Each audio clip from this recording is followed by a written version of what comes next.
মক্কার আকাশে তখন রাতের নিস্তব্ধতা নেমে এসেছে। চারদিকে এক অজানা আশঙ্কার গন্ধ, চারদিকে অন্ধকার, অন্ধকারে লুকিয়ে আছে শত্রুর ষড়যন্ত্র। মক্কার নেতারা কুরাইশরা সিদ্ধান্ত নিয়েছে আজ রাতে শেষ হবে মুহাম্মদ সাল্লাল্লাহু আলাইহি ওয়াসাল্লামের জীবন। আবু জেহেলের নেতৃত্বে কয়েকজন কাফের যোদ্ধা ধীরে ধীরে নবী মুহাম্মদ সাল্লাল্লাহু আলাইহি ওয়াসাল্লামের গড়টিকে চারদিক থেকে ঘিরে ফেলল। প্রত্যেকের মুখে এক অশুভ হাসি। আজ যেন তারা তাদের বহুদিনের শত্রু আল্লাহর রাসূলকে চিরতরে শেষ করে ফেলবেন। তাদের মনে কোনো দয়া নেই, নেই কোনো মানবতা, শুধু একটাই উদ্দেশ্য। যখন নবীজি সাল্লাল্লাহু আলাইহি ওয়াসাল্লাম তাহাজ্জুদের নামাজ পড়ার জন্য বাহিরে বের হবেন, তখনই তার উপরে ঝাঁপিয়ে পড়ে তাকে হত্যা করা হবে। কিন্তু সেই নীরব রাতের অন্ধকার ভেদ করে এক নূর ছড়িয়ে পড়ল। আকাশ থেকে অবতরণ করলেন ফেরেশতা জিবরাইল আলাইহিস সালাম। তার মুখে ছিল তাড়াহুড়ার ছাপ, কণ্ঠে গভীর উদ্বেগের সুর। তিনি নবী মুহাম্মদ সাল্লাল্লাহু আলাইহি ওয়াসাল্লামের ঘরের দরজায় এসে বললেন, হে আল্লাহর প্রিয় রাসূল, জেগে উঠুন। এখন এই ঘরে এক মুহূর্ত থাকা নিরাপদ নয়। কাফেররা চারপাশে আপনার মৃত্যু ফাঁদ পেতে বসে আছে।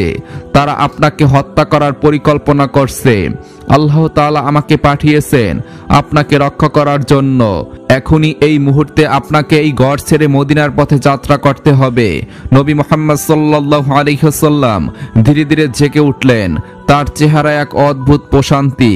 তিনি কিছুক্ষণ নীরবে তাকিয়ে রইলেন আকাশের দিকে, যে আকাশের নিচে তার প্রিয় শহর মক্কা, যেখানে তার শৈশব কেটেছে, যেখানে তার কাবাঘর, যেখানে তিনি ইসলাম প্রচারে কত কষ্টই না করেছেন, কত আঘাতই না সহ্য করেছেন।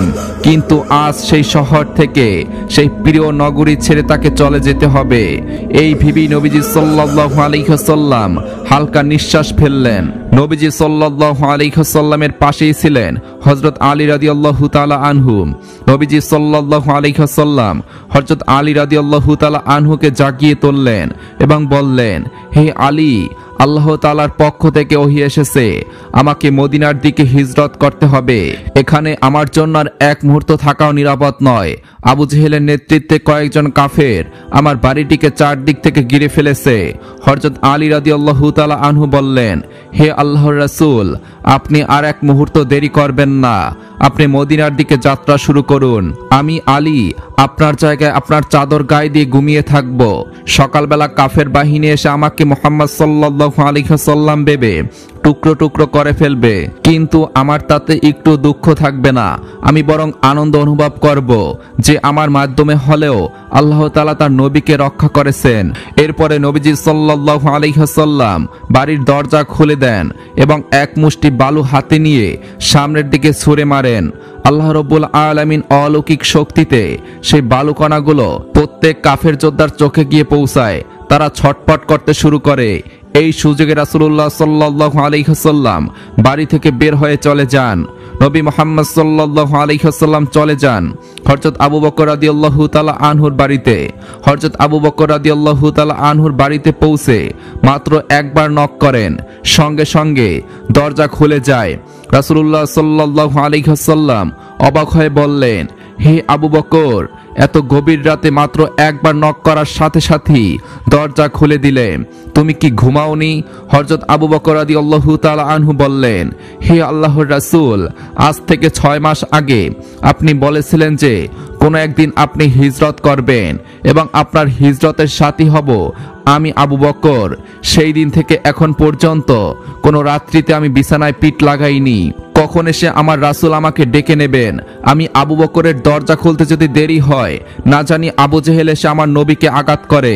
রাসূলুল্লাহ সাল্লাল্লাহু আলাইহি ওয়াসাল্লাম বললেন, হে আবু বকর, এখানে আর এক মুহূর্ত থাকা যাবে না, চলো আমরা মদিনার দিকে রওনা দেই। গভীর নিস্তব্ধ রাত্রিতে হযরত আবু বকর রাদিয়াল্লাহু তাআলা আনহু এবং রাসূলুল্লাহ সাল্লাল্লাহু আলাইহি ওয়াসাল্লাম মদিনার পথ ধরে হাঁটতে শুরু করলেন। এদিকে আবু জেহেল এবং তার কাফের যোদ্ধারা বুঝতে পারে যে কেউ তাদের চোখে বালু ছিটিয়ে দিয়েছে।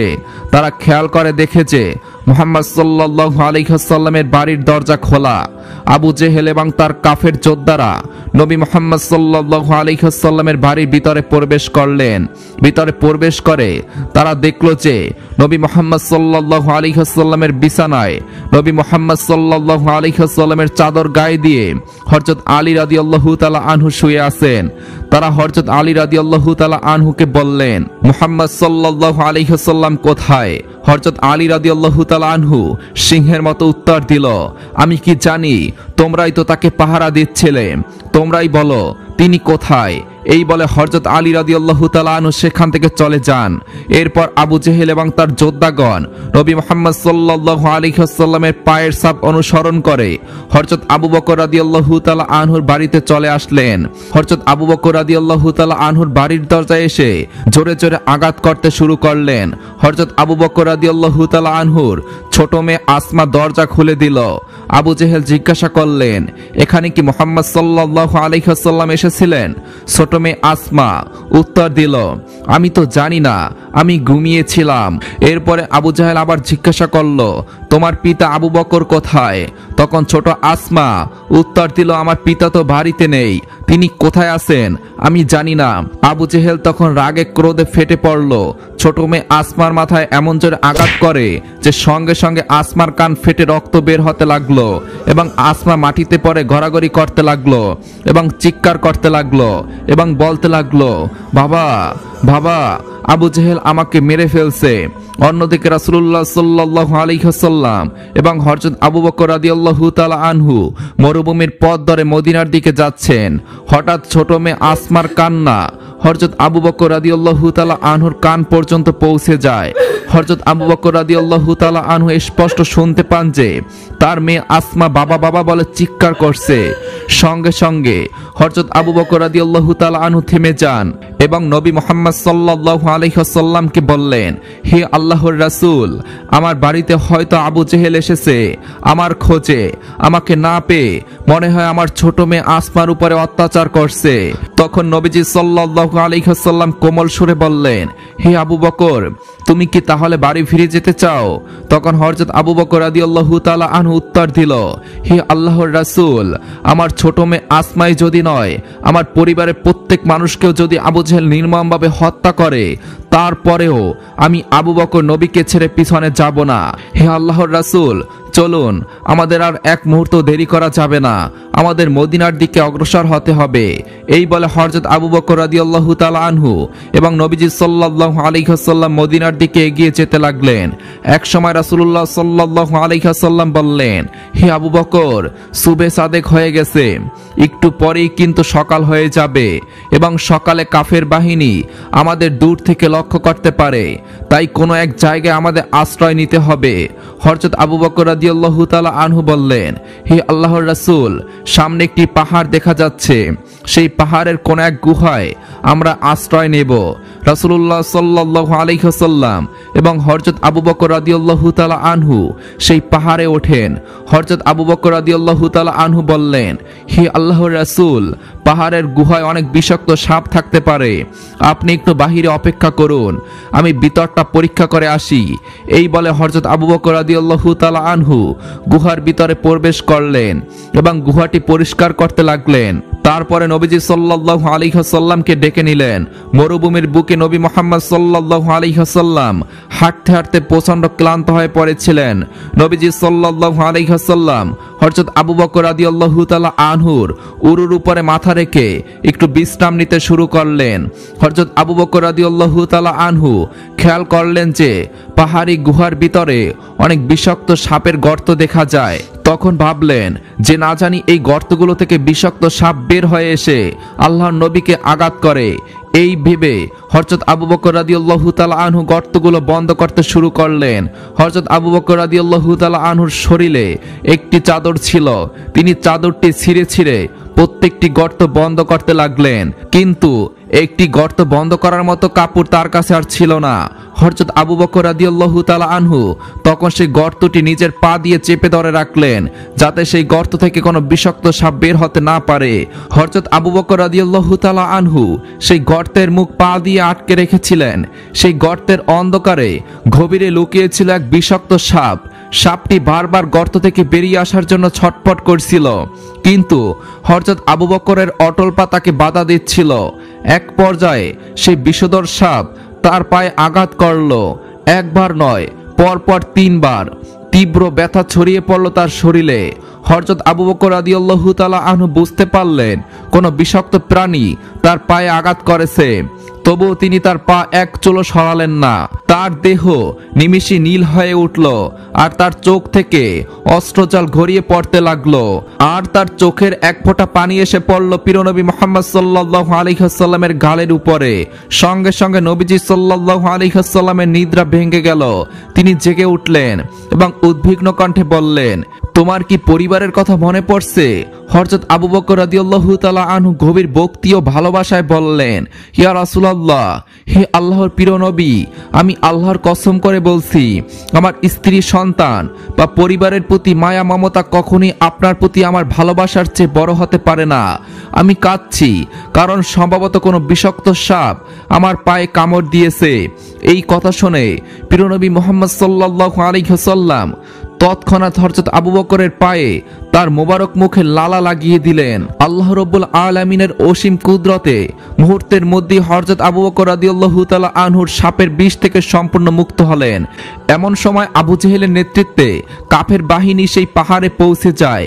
তারা নবী মুহাম্মদ সাল্লাল্লাহু আলাইহি ওয়াসাল্লাম এবং হযরত আবু বকর রাদিয়াল্লাহু তাআলা আনহুর পায়ের ছাপ অনুসরণ করে সে পাহাড়ের গুহার কাছে চলে আসে এবং তারা একে অপরকে বলতে লাগে, কি ব্যাপার, এখান থেকে আর কোনো দিকে পায়ের ছাপ দেখা যাচ্ছে না। আবু জেহেল তাদের আদেশ দেয়, তোমরা এই পাহাড়টি ভালোভাবে অনুসন্ধান করো। নিশ্চয়ই এই পাহাড়ের মধ্যেই মুহাম্মদ সাল্লাল্লাহু আলাইহি ওয়াসাল্লাম লুকিয়ে আছেন। তাকে পাওয়া মাত্রই তোমরা তাকে হত্যা করবে।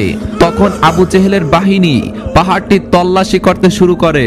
তারা তল্লাশি করতে করতে এক পর্যায়ে সেই গুহার সামনে চলে যায়, যে গুহায় নবী মুহাম্মদ সাল্লাল্লাহু আলাইহি ওয়াসাল্লাম এবং হযরত আবু বকর রাদিয়াল্লাহু তাআলা আনহু আশ্রয় নিয়েছেন। নিমিষেই মহান আল্লাহ রাব্বুল আলামিনের আদেশে সেই পাহাড়ি গুহার মুখে একটি মাকড়সা এসে জাল বনে এবং একটি কবুতর সেই পাহাড়ি গুহার মুখে বাসা বেঁধে ডিম পাড়ে। আবু জেহেল 2 জন কাফের যোদ্ধা সহ সেই গুহার কাছে আসলো। একজন কাফের যোদ্ধা বলে উঠল, আমি নিশ্চিত এই গুহার ভিতরেই মুহাম্মদ সাল্লাল্লাহু আলাইহি ওয়াসাল্লাম আছেন।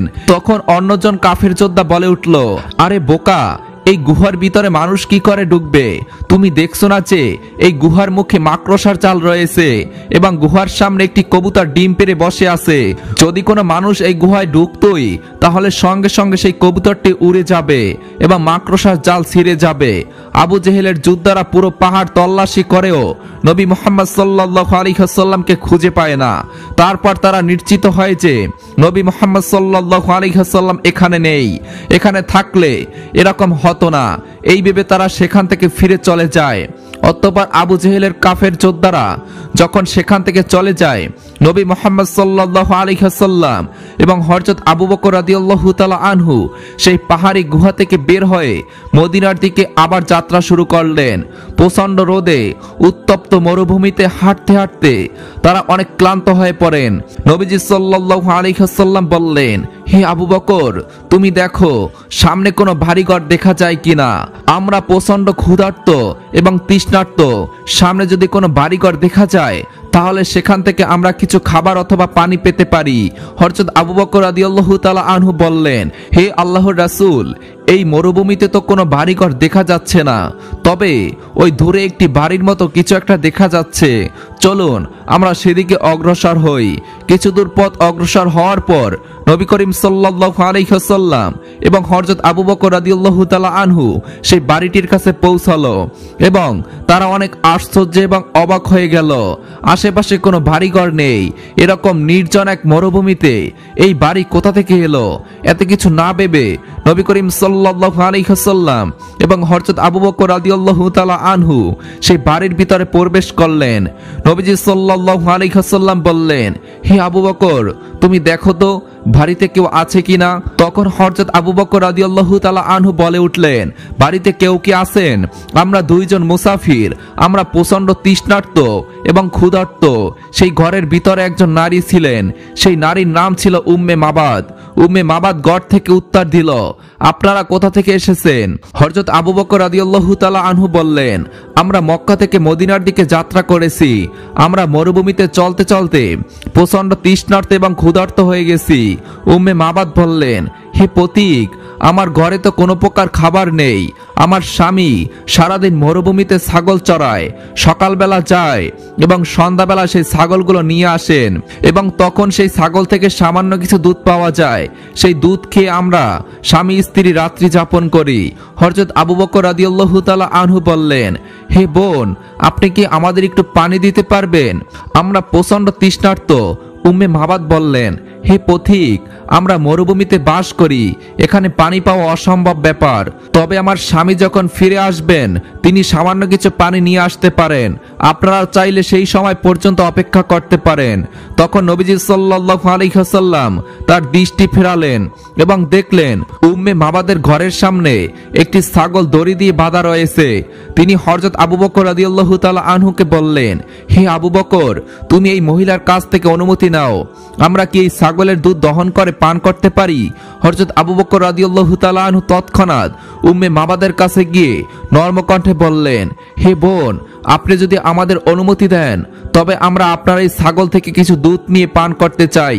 ঘরের ভিতর থেকে উম্মে মাবাদ উত্তর দিলেন, হে পথিক, এই ছাগলটি তো প্রচন্ড অসুস্থ, এতটাই দুর্বল যে এটি উঠে দাঁড়াতে পারছে না।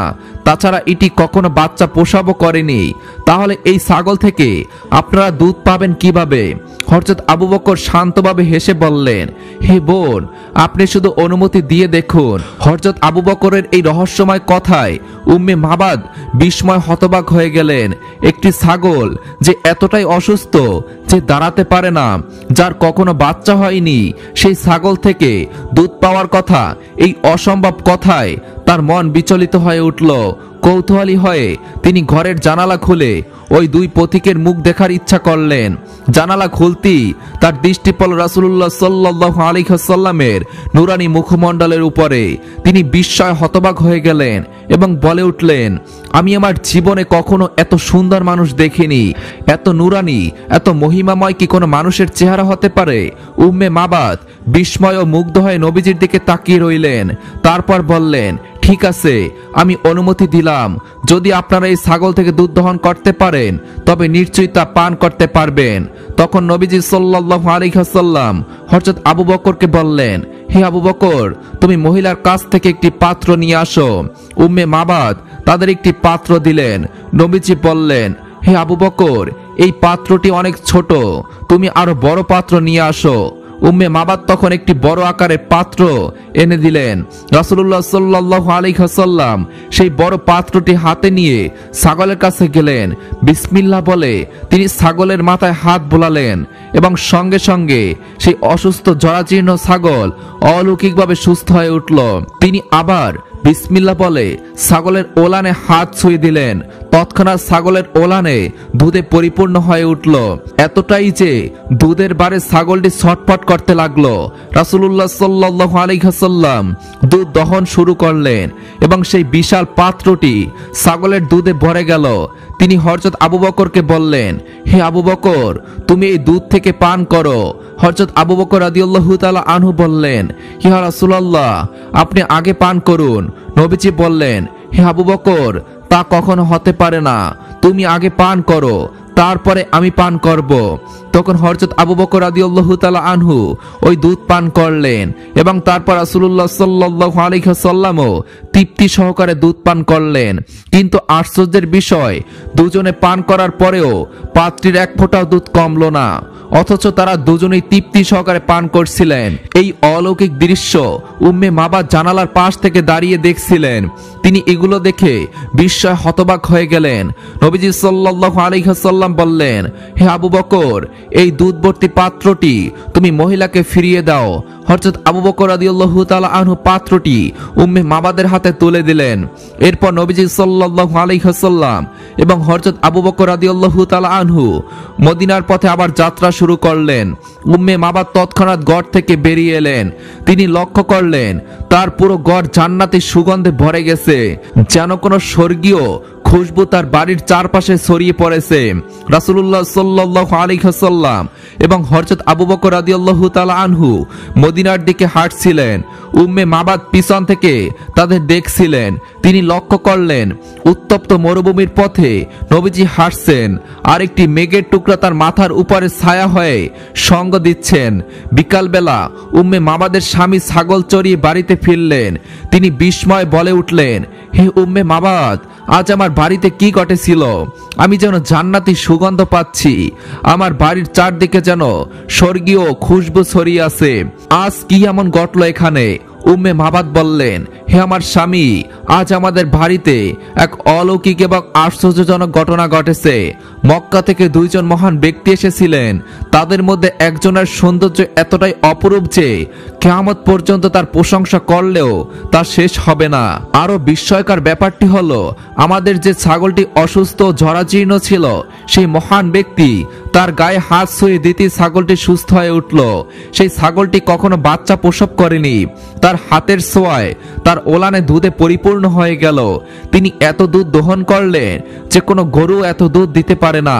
উম্মে মাবাদের স্বামী বিস্ময় বলে উঠলেন, হে উম্মে মাবাদ, এ সেই মহান ব্যক্তি যার জন্য আমি অপেক্ষা করছিলাম। তাকে খুঁজতে আমি এই মরুভূমিতে গড় তৈরি করেছি। আমি তাওরাতে পড়েছি মক্কায় এমন একজন নবী আসবেন যিনি হবেন আখিরি জমানার শেষ নবী, সকল নবীর সন্তান। তিনি মক্কা থেকে হিজরত করে মদিনায় যাবেন। তার সাক্ষাৎ পাওয়ার জন্যই আমি এখানে বসবাস শুরু করেছি। তিনি উত্তেজিত হয়ে বললেন, হে উম্মে মাবাদ, বলো সেই মহান ব্যক্তি কোন পথে গেছেন? উম্মে মাবাদ বললেন, তিনি এই পথ ধরে মদিনার উদ্দেশ্যে রওনা দিয়েছেন। সঙ্গে সঙ্গে উম্মে মাবাদের স্বামী সেই পথে ছুটে চললেন নবীজির সাক্ষাতের জন্য। ইতিমধ্যে মক্কায় আবু জেহেল ঘোষণা করল যে মোহাম্মদকে ধরে আনবে এবং তার মাথা কেটে আনবে তাকে আমি 100টি লাল উট উপহার দেব। এই ঘোষণা শুনে সুরাকা বিন মালিকের মনে লোভ জাগলো। তিনি ভাবলেন, রাসূলুল্লাহ সাল্লাল্লাহু আলাইহি ওয়াসাল্লামের মাথা কেটে আনতে পারলে 100টি উট পাওয়া যাবে। তৎক্ষণাৎ তিনি ঘোড়ায় চড়ে রওনা দিলেন নবীজির পিছু ধাওয়া করতে। মরুভূমির পথ ধরে ছুটতে ছুটতে এক পর্যায়ে তিনি রাসূলুল্লাহ সাল্লাল্লাহু আলাইহি ওয়াসাল্লাম এবং হযরত আবু বকরকে দেখতে পেলেন মদিনার দিকে অগ্রসর হচ্ছেন। সুরাকা তার ঘোড়াকে আরো দ্রুত ছুটিয়ে নিয়ে যাওয়ার চেষ্টা করলেন, কিন্তু মুহূর্তের মধ্যেই তার ঘোড়ার পা বালুতে আটকে গেল। ঘোড়াটি কিছুতেই এগোতে পারছে না। সুরাকা ঘোড়া থেকে নেমে তীর বের করে রাসূলুল্লাহ সাল্লাল্লাহু আলাইহি ওয়াসাল্লামের দিকে ছাড়লেন, কিন্তু আশ্চর্যজনকভাবে তার ছড়া প্রতিটি তীর অকার্যকর হয়ে পড়ল। কোনটি নবীজির দিকে এগোল না। তখন সে আবার ঘোড়ায় উঠলেন এবং নবীজিকে ধরার জন্য ঘোড়া ছুটিয়ে দিলেন, কিন্তু পুনরায় ঘোড়ার পা বালুতে ডুবে গেল। এবার এমন হলো যে ঘোড়ার পিঠ পর্যন্ত বালুতে ডুবে গেল। সুরাকা আবার নেমে তীর ছুড়লেন, কিন্তু আগের মতোই সব তীর ব্যর্থ হলো। তখন সুরাকা বিন মালিকের মনে হলো নিশ্চয়ই এই দুইজনকে কেউ হেফাজত করছেন, তা না হলে তার মতো শক্তিশালী যোদ্ধার হাত থেকে তারা বেঁচে যাবে এটা কিভাবে হতে পারে। তিনি দূর থেকে ডাক দিলেন, ইয়া মুহাম্মদ, ইয়া মুহাম্মদ। তার ডাক শুনে থেমে গেলেন নবীজি সাল্লাল্লাহু আলাইহি ওয়াসাল্লাম। সুরাকা ছুটে গিয়ে নবীজির কাছে পৌঁছালেন এবং বললেন, হে মুহাম্মদ ইবনে আব্দুল্লাহ, আমি এসেছিলাম আপনাকে হত্যা করতে, কিন্তু এখন আমার মনে হচ্ছে আপনাকে উপর থেকে কেউ হেফাজত করছে। আপনার জন্য আমার শুভকামনা। আপনি নিরাপদে মদিনায় পৌঁছে যান। এই বলে সুরাকা কিছু খাবার ও পানি নবীজিকে দিতে চাইলেন, কিন্তু রাসূলুল্লাহ সাল্লাল্লাহু আলাইহি ওয়াসাল্লাম তা গ্রহণ করলেন না। তিনি বললেন, তোমার দেওয়া খাবার বা পানির কোনো প্রয়োজন আমার নেই, তবে আমি তোমাকে অনুরোধ করছি, আমি মদিনার পথে রওনা হয়েছি এই কথা তুমি কাউকে বলবে না। তখন সুরাকা সেখান থেকে বিদায় নিয়ে মক্কার দিকে ফিরে গেলেন। মক্কায় ফিরে সুরাকা দেখলেন শত শত মক্কাবাসী 100টি উটের লোভে নবীজি সাল্লাল্লাহু আলাইহি ওয়াসাল্লামের মাথা কাটতে রওনা দিয়েছে। সুরাকা তাদের থামিয়ে বললেন, তোমরা কোথায় যাচ্ছ? তখন সবাই বলে উঠল, আমরা সবাই মুহাম্মাদের মাথা কাটতে যাচ্ছি। সুরাকা বললেন, এদিকে যে তোমাদের কোনো লাভ নেই। আমি অনেক দূর পর্যন্ত গিয়েছিলাম, কিন্তু তাকে কোথাও পাইনি। তার কথা বিশ্বাস করে সকলে আবার মক্কায় ফিরে গেল। দিনের শুরুতে যে ছিল নবীজি সাল্লাল্লাহু আলাইহি ওয়াসাল্লামের পরম শত্রু, দিনের শেষে সেই হলো নবীজির আপনজন। এভাবেই নবীজি সাল্লাল্লাহু আলাইহি ওয়াসাল্লাম অনেক বাধা বিপত্তি অতিক্রম করে মদিনায় গিয়ে পৌঁছালেন এবং মদিনার সকলে তাকে বরণ করে নিলেন। প্রিয় দর্শক, এরকম ভিডিও পেতে আমাদের চ্যানেলটি সাবস্ক্রাইব করুন এবং এই ভিডিওগুলো অন্যদের মাঝে শেয়ার করে দিন। ধন্যবাদ।